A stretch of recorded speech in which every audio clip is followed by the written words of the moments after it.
बिस्मिल्लाहिर्रहमानिर्रहीम। अस्सलाम वालेकुम नाज़रीन, आप यूट्यूब चैनल देख रहे हैं। मैं इमरान खान हूं। ये आपने गौर से सुनना है वीलॉग, क्योंकि पाकिस्तान तहरीके इंसाफ के पास एक ही जगह पे ताकत है और वही अवामी मैंडेट की हुकूमत है, खैबर पख्तूनख्वा हुकूमत।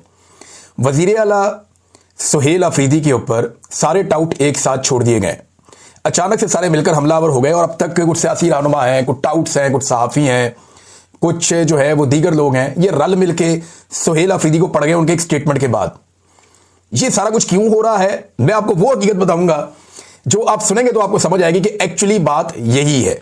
अच्छा, पहले ये बंदे जरा देख लें किस किस को लॉन्च किया गया। ताहिर अशरफी साहब, जो काबिल जिक्र थोड़े से लोग हैं, मौलवी, और एमल वली खान, और इसके अलावा इमरान इस्माइल, फवाद चौधरी का एक स्टेटमेंट है, तारड़ वगैरह जो हुकूमती हैं उन्होंने तो ये बात करनी है, और इसके अलावा जो है वो फैसल करीम कुंडली और दीगर बहुत सारे लोग हैं। ये सारे लॉन्च हो गए। इन्हें कहा गया आप चढ़ जाओ सारे सुहेल अफरीदी के ऊपर, और बड़ा गुस्सा सुहेल अफरीदी पे इन्होंने किया। सुहेल अफरीदी ने ऐसा क्या कहा जिसको बुनियाद बना के सारे रल के उन्हें पड़ गए। ये ना पाकिस्तान की मिलिट्री एस्टेब्लिशमेंट का एक पुराना तरीकाकार है कि अपने मुखालिफ को एक कदम पीछे हटाओ। जब ये उसे एक कदम पीछे हटाते हैं तो फिर इससे दो फायदे होते हैं। एक तो एस्टेब्लिशमेंट का अपना एक कदम आगे आ जाता है, और दूसरा एस्टेब्लिशमेंट अपने मुखालिफ को पीछे हटने की आदत डालना शुरू कर देती है कि अब तुमने पीछे हटना है। तो पहला कदम जिसने पीछे हटा लिया उसका बेड़ा गर्क हो गया। ये पाकिस्तान की एस्टेब्लिशमेंट का तरीका वारदात है। अब इसमें सुहेल अफरीदी काफी अरसे दिन के काबू नहीं आ रहा, और यह शख्स जानता है कि दुखती रग कहां पे है, मुझे किस जगह पे हिट करना है। यह शख्स इतना जानता है। देखिए, 5 मरतबा यह बंदा गया अपने लीडर को मिलने के लिए अडयाला जेल में, क्योंकि मैंडेट उसका है। खैबर पख्तूनख्वा के अवाम तो जानते नहीं सुहेल अफरीदी को, ना वो जानते हैं गंडापुर को, ना वो जानते हैं जुनैद अकबर को, वो तो जानते हैं जनाब इमरान खान को। उन्होंने वोट दिया इमरान खान को, और इन सारों को कहा कि तुम्हारी ड्यूटी इमरान खान को जेल से बाहर निकालना है, बाकी हमें तुमसे कुछ नहीं चाहिए। यह हुआ था इलेक्शन। अब ये बंदा जाके अपने लीडर को मिलना चाहता है, उससे विजन लेना चाहता है कि जनाब आपका मैंडेट है, बताएं सूबा कैसे चलाना है। 5 मरतबा वो आदमी अपने सूबे से निकलता है, अदालती अहकामात साथ लेता है। खुले अदालती अहकामात के बावजूद उस शख्स की उसके लीडर से मुलाकात नहीं करवाई जाती, बल्कि एक SHO लेवल का आदमी उसे वहां पर रोक लेता है और रोक के उसको हर मरतबा बेइज्जत करके वापस भेज देते हैं। अब ये तो सबको मंजूर है, लेकिन सुहेल अफरीदी ने जब कुछ चीजें बताई तो वो उन्हें मंजूर नहीं है। लेकिन हुआ यह कि खैबर पख्तूनख्वा में ना बहुत सारे मिलिट्री ऑपरेशन हुए हैं। ये जितने भी मिलिट्री ऑपरेशन होते हैं ना, इनके अंदर बहुत सारी ऐसी चीजें होती हैं जिनसे हमेशा हर मिलिट्री जान छुड़ाना चाहती है। जब भी आप कहीं पे मिलिट्री ऑपरेशन करेंगे, जितनी मर्जी अच्छी फौज हो, वो कोई ना कोई गंद जरूर मारेगी। ये बलूचिस्तान में हुआ। बलूचिस्तान के लोगों को आज भी शिकवा है। जो अकबर बुक्टी का मामला था वो क्या था, एक डॉक्टर के साथ रेप का मामला था, वहां से मामला सारा उठा था। इसी तरह खैबर पख्तूनख्वा में जब ऑपरेशन हुए हैं तो वहां पे लोगों को बेशुमार शिकायत है, और बहुत सारी मैं जानता हूं, लेकिन हम इसके ऊपर बात नहीं करते। देखिए, जितने भी सियासतदान होते हैं ना, या जो अलीट के लोग होते हैं, जो हुकूमतों के अंदर आते हैं, उनके बहुत बड़े बड़े स्टेक होते हैं सिस्टम के अंदर। उन स्टेक्स की वजह से वो लोग बहुत सारी बातें पी जाते हैं, या बहुत सारी बातें जो करने की होती हैं वो नहीं करते। वो ये कहते हैं कि यार ये बातें करेंगे तो मामला खराब हो जाएगा, मेरा ये वाला स्टेक है ये खराब हो जाएगा, मेरी हुकूमत खराब हो जाएगी, मेरे ताल्लुकात एस्टेब्लिशमेंट से खराब हो जाएंगे।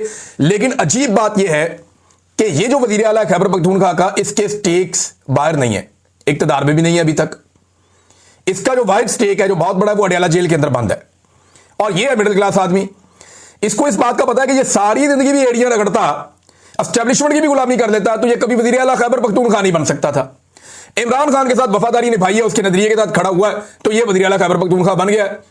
उसको इस बात का पता है। देखिए, अगर सुहेल अफरीदी ने किसी वक्त भी इस हुकूमत को अपनी कमजोरी बनाया, या किसी वक्त भी पाकिस्तान की एस्टेब्लिशमेंट को इस बात का जरा सा भी शुबा हुआ कि इस आदमी को अपनी हुकूमत गिरने का खतरा है, या इसको अपनी हुकूमत से प्यार हो गया है, तो फिर वहां कहानी खत्म हो जाएगी सुहेल अफरीदी की।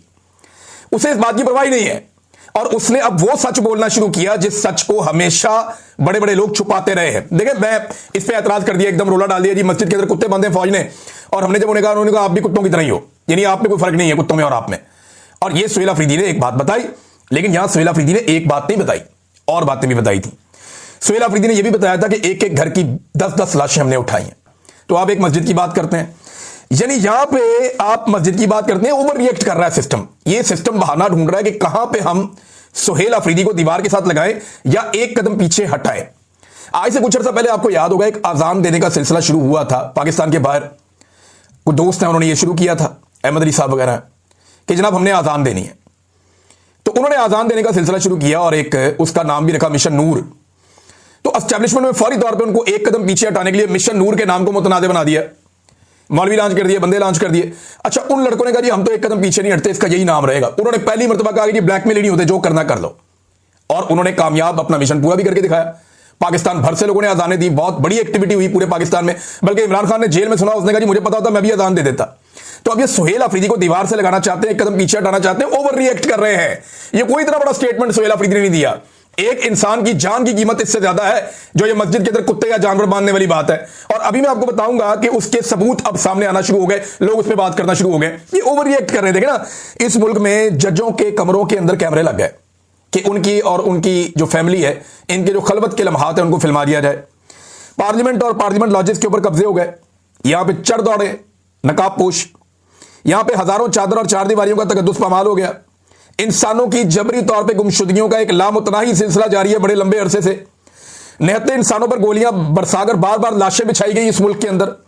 औरतों को सड़कों पर घसीटा गया, गालियां दी गई, धमकियां दी गई, बहन बेटियों और बहुओं को अगवा किया गया सिर्फ एक अस्करी आईनी तरमीम के लिए। माओ के गिरबानों में हाथ डाला गया सिर्फ इलेक्शन चोरी करने के लिए। पूरा का पूरा इलेक्शन ही चोरी कर लिया गया। इद्दत जैसे घटिया तरीन मुकदमात बनाए गए। हजारों बेगुनाहों को जेलों में डाल दिया गया। सैकड़ों मसाजिद को भी हाल ही में सील किया गया है। क्या आप सारे नहीं जानते कि वहां पे नमाजें और अज़ानें बंद हो गई थी? बेशुमार ये किया गया। इस्लामाबाद में रातों रात एक मस्जिद ही पूरी ढा दी इन्होंने। वो तो फजल रहमान वालों की मस्जिद थी, वो आगे चढ़ गए, उन्होंने कहा दोबारा बनाएंगे। इन्होंने पैसा भी दिया, उनको जान छुड़ाई उनसे। ये सिर्फ ओवर रिएक्ट कर रहे हैं, सिर्फ सुहेल अफरीदी को दीवार से लगाने के लिए। कोई ऐसी बात नहीं है, खातिर जमा रखें, किसी को कोई तकलीफ नहीं हुई। एस्टेब्लिशमेंट ने इसको एक मौके के तौर पर लिया है। मेरे ख्याल में एस्टेब्लिशमेंट ने जल्दबाजी की, उन्हें इंतजार करना चाहिए था, इससे बेहतर मौका शायद उन्हें मिल जाता। लेकिन यहां पे वो एक्सपोज हो गए मस्जिद में कुत्ते बांधने वाली बात। और ये तो साबित शुदा है ना, यहां मैं आपको बढ़ के सुनाता हूं। ये देखें, बहुत सारे लोग बता रहे हैं। एक तो जनाब कुछ सहाफी हैं, उनको लॉन्च किया गया। एक सहाफी है, वो कुछ कह रहे थे, तो इसके जवाब में वहां पे जो मौलाना नसीम अली शाह साहब है, पाकिस्तान तहरीक इंसाफ के नेशनल असेंबली के मेंबर हैं, NA 39 से, बनू से, वो ये कहते हैं सहाफी को मुखातिब करते हुए, आप इंतहाई मोतमद सहाफी हैं, वज़ीर आला साहब कबायली इलाकों से ताल्लुक रखते हैं। अगर आपको वज़ीर आला के कॉल पर भरोसा नहीं तो बराए मेहरबानी माइक उठाएं और जिला खैबर में जाकर वहां अफरीदी कबाइल से इंटरव्यू लेकर पता कर लें। जबकि इसी इंटरव्यू को अपने इदारे के जरिए बगैर किसी कट के ऑन एयर भी कर दें, ताकि पूरी कौम को मालूम हो जाए कि वज़ीर आला का बयान सच है या झूठ है। खुली ऑफर दे दी उन्होंने। एक और वहां पे पाकिस्तान तहरीक इंसाफ के अहदेदार हैं, वो कहते हैं जी आ जाओ, पाकिस्तान के जितने सहाफी आना चाहते हैं मैं ले जाता हूं, आपको तीरा में ले जाता हूं, खैबर में ले जाता हूं, चल के इंटरव्यू करें, लोग आपको बता देंगे। ये मैं आपको एक तकरीर सुनाता हूं। ये पाकिस्तान तहरीक इंसाफ के MNA इकबाल अफरीदी साहब की तकरीर है कौमी असेंबली में। MNA इकबाल अफरीदी साहब आज से कुछ अर्सा कबल क्या कह रहे थे कौमी असेंबली में, जरा ये आप सुन लीजिए। एक तो ये इशू है, दूसरा हमारे तिरा में जो मकबूजा मस्जिद है 12-13 साल से उसमें सिक्योरिटी फोर्सेस बरजमान है और उस पर कब्जा किए हुए हैं। मस्जिद अल्लाह का घर होता है और वो वहां के जो जितने भी अवाम है वो गुज़श्ता कई महीनों से वहां पे एहतिजाज पे बैठे हैं और ये एहतिजाज का सिलसिला गुज़श्ता 4-5 साल से जारी है। मैं गुजारिश करूंगा कि वहां पे डिशे चलाना, वहां पे बूढ़ों के साथ अंदर घुसना, वहां पे आम मामलाती जिंदगी के जो जरूरियात है वो करना, ये वो अल्लाह का घर है, हम पे अजाब नाजिल हो जाएगा। लिहाजा मैं अपील करूंगा कि फौरी तौर पे वो रूलिंग दे कि वो मस्जिद जो है ना वो आजाद कराए और वहां उन पे इजाजत दे उन लोगों को। ये देखें जी, आप कौमी असेंबली में आप सुन रहे थे, इकबाल अफरीदी साहब MNA हैं, अब वो ये बता रहे थे। इसके बाद डेस्क भी बजाया गया अपोजिशन की जाने से, बिल्कुल ही इजाजत देनी चाहिए, लोग जाएं मस्जिद में जाके नमाज पढ़ें। वहां बूटों समेत अंदर घुसना, वहां टीवी लगाना, वहां पे वो डिश एंटीना वगैरह लगाना, ये चीजें करना ये नामुनासिब है। अब वो ये कह रहे हैं कौमी असेंबली के फ्लोर पर खड़े होकर, तब तो किसी ने रोला नहीं डाला। भाई अगर इतनी मायूब बात होती तो उस दिन रोला डाल देते हैं ना। ये एक और वीडियो सोशल मीडिया पे गर्दिश कर रही है, जो लोग वहां पे एहतजाज कर रहे हैं, उन्होंने बाकायदा अपने बैनर के ऊपर लिखा हुआ है कि मसाजिद को जो है वो वापस आजाद किया जाए, उनका कब्जा छोड़ा जाए, ये बैनर के ऊपर लिखा हुआ है। और ये यहां पे जो शख्स तकरीर कर रहा है वो भी अपने मुंह से वही बात कर रहा है एग्जैक्टली। उसने सिर्फ गधे का इजाफा किया है कुत्ते के साथ। और ये मैं क्योंकि पश्तो में है तो आपको समझ नहीं आएगी, लेकिन जो लोग पश्तो बोलते हैं उनसे मैंने पूछा, उन्होंने कहा जी एग्जैक्टली यही है कि वो भी बता रहा है कि वही बात जो सुहेल अफरीदी ने बताई थी। तो ये नाज़रीन मामला है सीधा सीधा और साफ साफ। अब जनाब एक कुछ सहाफियों की जानिब से भी जारी करवा दिया गया, एयरवाई के ऊपर न्यूज़ चल जाती है सबसे पहले कि जनाब शोहदा की कुर्बानियों को सियासी तनाज़ात में घसीटना काबिल मजम्मत है। खैबर यूनियन ऑफ जर्नलिस्ट और सहाफियों ने जनाब इसकी मजम्मत कर दी और ये और वो बड़ा जारी कर दिया। तो इसमें मोहम्मद फ़हीम साहब हैं जो इसी मुल्क में जर्नलिज्म करते हैं, खैबर पख्तूनख्वा से इनका ताल्लुक है, सीनियर जर्नलिस्ट हैं और एक उस्ताद भी हैं, बड़े शानदार आदमी हैं। मोहम्मद फ़हीम साहब ये कहते हैं कि खैबर यूनियन ऑफ जर्नलिस्ट के ऑफिशियल व्हाट्सएप ग्रुप में ऐसा कोई बयान शेयर नहीं किया गया है। यानी बार बार इस किस्म की बातें की गई। सुहेल अफरीदी ने एक और बात भी तो की थी ना कि 10 अफराद मारे गए थे एक ही खानदान के और मसाजिद में कुत्ते ले आए थे। किसी एक बंदे ने भी 10 लोगों के मरने पर एतराज नहीं किया। अब इसका सबूत पाकिस्तान तहरीक इंसाफ सामने लेकर आ गई और उन्होंने तस्वीरें भी जारी कर दी और बता दिया कि ये बंदे एक साथ शहीद हो गए थे और जब इनकी लाशें उठाई जा रही थी तो गोलियां भी चलाई जा रही थी। यानी ये एक तरह का दबाव है जो सुहेल अफरीदी पे डाला जा रहा है, जो मुझे इस सारे मामले में समझ आई है। अच्छा, एक चीज और है, जो लोग इस इलाके में रहते ही नहीं है वो इसके ऊपर दावा कैसे कर सकते हैं? यानी ये लोग जो पंजाब में रहते हैं, लाहौर में रहते हैं, फैसलाबाद में रहते हैं, इस्लामाबाद में रहते हैं, उन्हें क्या पता कि वादी तीरा में और वादी वो उधर खैबर में क्या हो रहा है? यानी ताहिर अशरफी ने उठ के स्टेटमेंट तो दे दिया। ताहिर अशरफी ने जो स्टेटमेंट दिया उसके बाद मेरा पाकिस्तान तहरीक इंसाफ के और जो मकामी लोग हैं उनसे रब्ता हुआ। उन्होंने कहा जी हम हलफ दे देते हैं, ताहिर अशरफी हलफ दे दे इसके ऊपर कि ताहिर अशरफी साहब क्या कुरान पाक पे फैसला कर लेंगे हमारे साथ कि मस्जिद के ऊपर कब्जा हुआ या नहीं हुआ और मस्जिद में जानवर गए या नहीं गए? तो ताहिर अशरफी साहब हमारे साथ कुरान पाक पे रख के फैसला कर लें, उन्होंने ये कह दिया।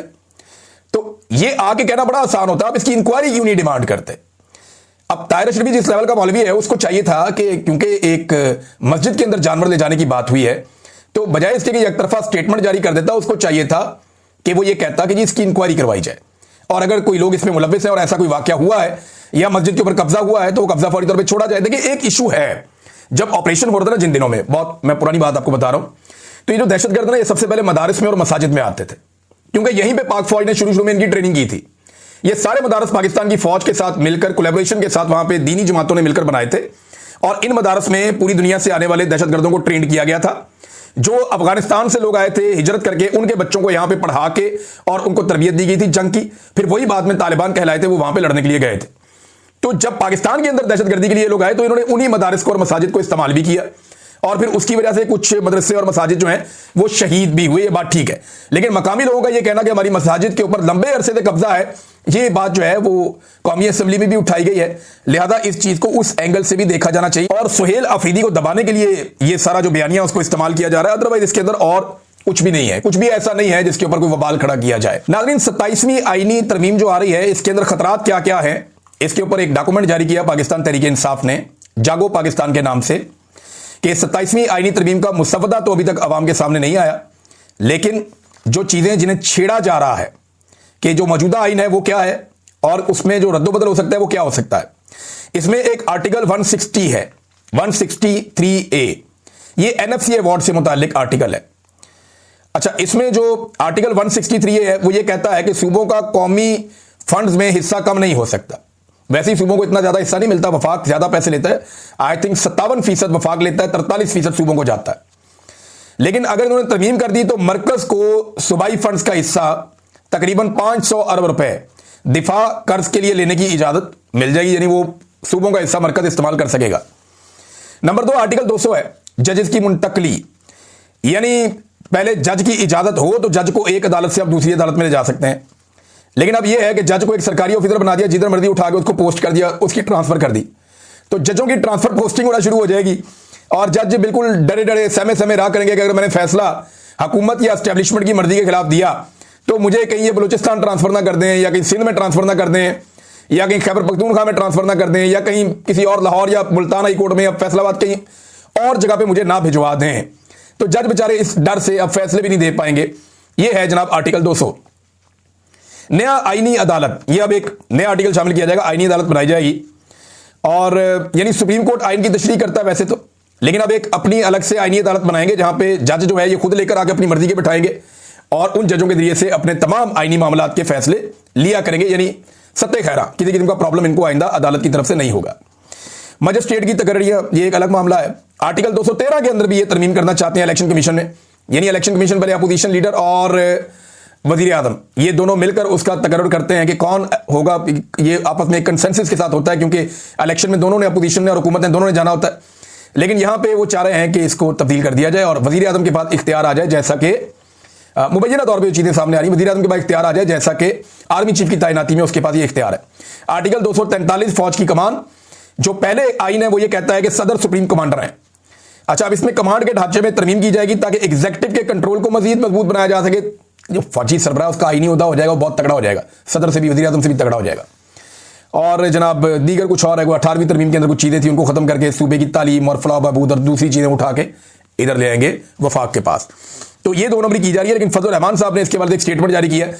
फजल रहमान साहब के स्टेटमेंट को संजीदा तो नहीं लेना चाहिए, पिछली मरतबा उन्होंने ही मदद करके 26वीं आईनी तरमीम मुकम्मल करवाई थी। अगर फजलुर रहमान साहब धोखा ना देते तो पाकिस्तान की मिलिट्री एस्टेब्लिशमेंट उल्टा भी लटक जाती। आसिम मुनीर साहब अपना पूरा जोर भी लगा लेते तो कभी भी 26वीं आईनी तरमीम नहीं हो सकती थी, अगर फजलुर रहमान साहब सहूलतकारी ना करते, मदद ना करते तो। लेकिन फजलुर रहमान साहब ने सहूलतकारी और मदद की, जिसके बाद एस्टेब्लिशमेंट ने अपनी 26वीं आईनी तरमीम मुकम्मल करवा ली। अब फजलुर रहमान साहब कहते हैं कि 35 शिक्कें ऐसी थी 26वीं आईनी तरमीम में जो हमारे सामने आई और हमने उन पर एतराज किया था। अगर उनमें से कोई एक चीज भी 27वीं आईनी तरमीम में पास की जाती है तो हम इसे आइन और पार्लियामेंट की तौहीन समझते हैं। तो यह बात वाज़ेह है कि अगर 26वीं तरमीम की कोई चीज आई तो यह काबिल कबूल नहीं होगी। फजलुर रहमान साहब, इससे फर्क क्या पड़ता है? आपने माले गनीमत की तरह पाकिस्तान तहरीक इंसाफ की मखसूस नशिस्तें भी ले ली और हुकूमत को भी दिलवा दी। अब उनके पास कौमी असम्बली में 2/3 अक्सरियत पूरी है। एमएल वली खान को मिलाकर उनको सिर्फ 2 वोट चाहिए बाकी, और आपके 2 से 3 सेनेटर मैं जानता हूं आपके कंट्रोल में नहीं है, तो बड़े आराम से हुकूमत ये आईनी तरमीम कर लेगी। सिर्फ हुकूमत ये चाहती है कि आप उनके साथ बैठकर कर ले, लेकिन फेस सेविंग के लिए अगर आप अलग रहना चाहें तो आप अलग भी रह सकते हैं। ये तो हो जाएगी, आईनी तरमीम तो हो जाएगी। लेकिन सवाल ये पैदा होता है कि क्या इस आईनी तरमीम के बाद मिशन मुकम्मल हो जाएगा? ये मिशन कभी भी मुकम्मल नहीं होगा। ये मैं आपको लिख के देता हूं। आप उल्टे लटक जाए, सीधे लटक जाए, छलांगे मारें, तत्ते तवे पे बैठ जाए पाकिस्तान की एस्टेब्लिशमेंट, ये मिशन मुकम्मल नहीं होगा। मैं बार बार कह रहा हूं कि पाकिस्तान की मिलिट्री एस्टेब्लिशमेंट के पास इमरान खान वो आखिरी मौका है जिसके जरिए से आप पाकिस्तानियों को राजी कर सकते हैं। मैं ये नहीं कह रहा कि उसके साथ डील कर लें जाके, मैं ये कह रहा हूं कि इमरान खान आपके पास आखिरी मौका है जो आपको इज्जत के साथ आपकी बैरकों में वापस भेज सकता है, क्योंकि इसके बाद लोग किसी और की ये वाली बात नहीं सुनेंगे कि मुल्क भी मेरा और फौज भी मेरी। ये इमरान खान की हद तक लोग सुन रहे हैं और बर्दाश्त कर रहे हैं। मैं देखता हूं ना, लोगों से मिलता हूं, लोगों का रिएक्शन देखता हूं।